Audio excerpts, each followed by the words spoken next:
Hello dear students, welcome you all to the Bishop Academy online classes. In economics today we understand about the chapter number 6, diagrammatic presentation of a data, and it is our second part. In this video our today's topic is deviation bar diagram and pie diagram. When we are talking about the bar diagram, that's mean deviation bar diagram, in that situation we find out that the deviation bar diagram are the used compare the net deviation of the related variables with the respect of the time and locations. तो इसमें क्या होता है, जो हमारे पास net variables होते हैं उसमें हम टाइम एंड लोकेशन के बेसिस पे क्या करते हैं, उनके बीच में कंपेयर करने का काम करते हैं. The bar represents the positive and negative deviation are drawn above and the below of the line. इसमें जैसे कि ये कह रहा है जो बार को रिप्रेजेंट करते हैं वो क्या होता है, पॉजिटिव एंड निगेटिव. ये हो गया हमारा पॉजिटिव, ये हो गया हमारा निगेटिव. इन दोनों के जैसा हमारा सिचुएशन होता है उसके हिसाब से हम क्या करते हैं, इसको रिप्रेजेंट करने का काम करते हैं. जैसे एक एग्जांपल ले लिया जाए जिसमें मान लीजिए ES रखा हुआ है और सेविंग्स एंड डिफिसिट रखा हुआ है, यानी कि हमारे पास क्या बचत है और क्या हमारे पास प्रॉब्लम, उसकी बात कर लें. तो इसमें हम जब बात करते हैं तो जैसे हम 2013 की बात करें तो ये 2013 हो गया, 14, 15, 16, 17, 18 तक का है, राइट. तो इसमें हमने देखा कि 2013 में हमारे पास 30 यूनिट्स था, हमने 30 यूनिट्स को रिप्रेजेंट किया. 2014 में -20 है, तो यहाँ पे देखिए जब माइनस हुआ तो हमने इसको सेंट्रलाइज, यहाँ हमारा 0 हो गया, ठीक है. और 0 से हमने फिर क्या किया, इधर माइनस और इधर प्लस की सिचुएशन को मेंटेन किया. तो यहाँ पे -20 है तो -20 को हमने देखा. देन पॉजिटिव 10 है 15 में, तो पॉजिटिव 10 हमने ऊपर की तरफ इसको शो ऑफ कर दिया. 15 है पॉजिटिव तो ऊपर की तरफ, निगेटिव है 17 है -25 तो 25 को निगेटिव में शो कर दिया. एंड एटलीस्ट 20 हमारा पॉजिटिव है तो हमने 20 को पॉजिटिव में शो कर दिया. तो इस तरीके से देखा जाए तो हमारे पास जैसी सिचुएशन आती है उसके हिसाब से हम क्या करते हैं, इसमें बदलाव लाने का काम करते हैं.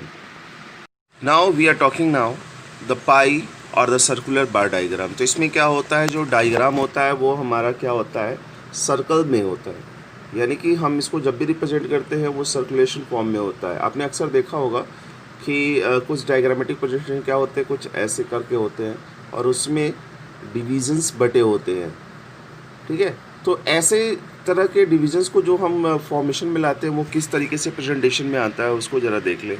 नॉर्मली पाई डायग्राम के बारे में अगर बात करते हैं तो ये कहता है कि पाई diagram is a circular divided into the various segments showing the percent value of the series. तो ये क्या करते हैं, ये एक ऐसा डायग्राम होता है जो सर्कल में डिवाइड किया जाता है. एक छोटा सा सर्कल होता है उसमें हम क्या करते हैं, अलग अलग इंफॉर्मेशन को रिप्रेजेंट करने का काम करते हैं, जो कि किस में शो करता है, परसेंट वैल्यूज में शो करता है. This diagram does not show the absolute value. ये एब्सोल्यूट वैल्यू को शो नहीं करता, यानी कि ये केवल परसेंटेज को शो करता है, हमारी एग्जैक्टली वैल्यू क्या है उसको शो नहीं करता है. The construction of the pi diagram involves the following step. अब इसमें क्या होता है, जैसे अगर मान लेते हैं यहाँ पे जो एग्जांपल दिया हुआ है कि इलस्ट्रेशन है कि एक क्लास में 45 स्टूडेंट्स हैं, ठीक है. 45 स्टूडेंट्स, 20 आर द फर्स्ट डिविजनर, उसमें से 45 में से 20 क्या है, फर्स्ट डिविजनर है, 15 सेकंड डिविजनर है और 10th आर द थर्ड डिविजनर है, ठीक है. तो 10 बच्चे हैं वो थर्ड डिविजनर है, 15 बच्चे जो हैं वो 15 जो हैं वो सेकंड डिविजनर है और 20 बच्चे स्टूडेंट्स जो हैं वो क्या, फर्स्ट डिविजनर है.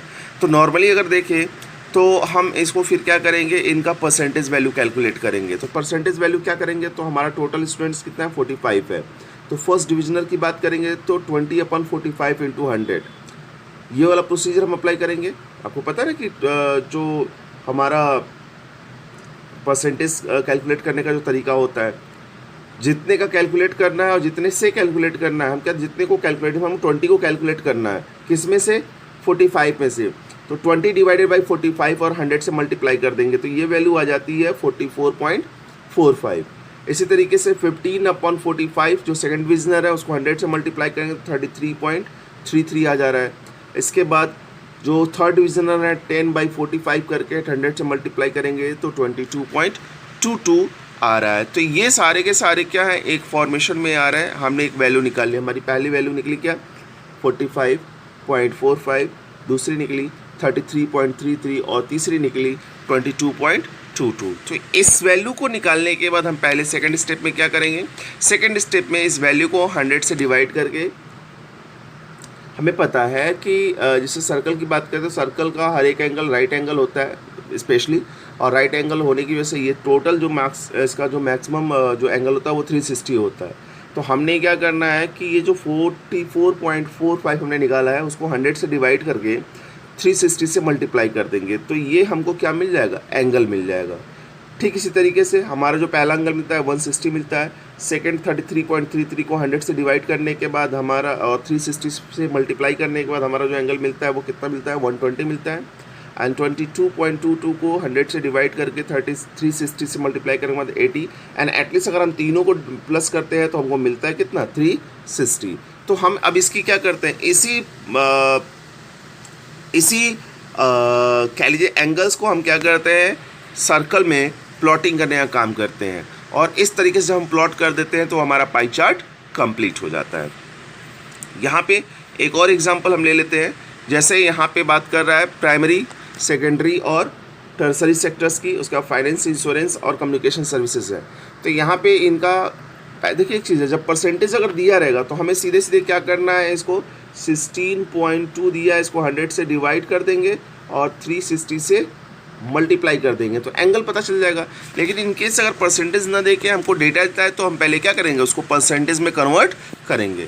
देखिए यहाँ पे वही काम किया है, हमको परसेंटेज ऑलरेडी दिया हुआ है तो हमने क्या किया है, 100/x/100 इंटू 360। ठीक है, तो हमने क्या किया, इस सिचुएशन को सॉल्व आउट करने का काम किया। तो अब यहाँ पे क्या है कि जैसे हम इसको 360 से मल्टीप्लाई करके 100 से डिवाइड करेंगे तो हमको एंगल मिल जाएगा कि कितने एंगल का ये एरिया कवर करेगा हमारे अपने इस सर्कल में।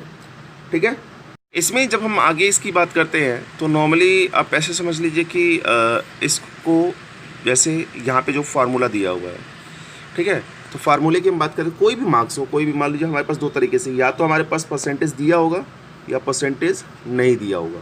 जैसे मान लीजिए हमारे पास परसेंटेज नहीं दिया हुआ है तो हम क्या करेंगे, जैसे मान लीजिए यहाँ पे 1 है, यहाँ 2 है, राइट, तो ये कुछ नंबर्स हैं।